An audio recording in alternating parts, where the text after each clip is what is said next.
बशारुल असद की हुकूमत जाने के बाद शाम के सियासी मंजरनामे में बड़ा बदलाव। मुल्क के आइन को मनसूख कर दिया गया।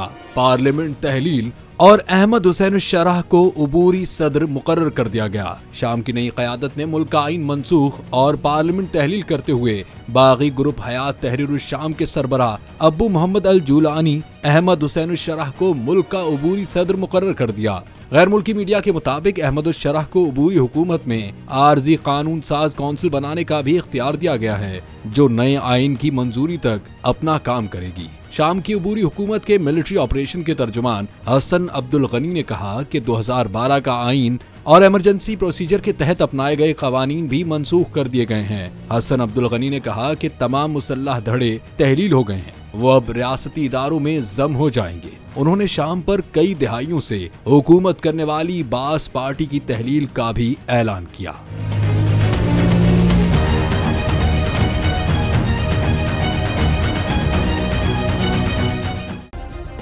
सब्सक्राइब करें और बेल दबाएं ताकि कोई खबर रह न जाए।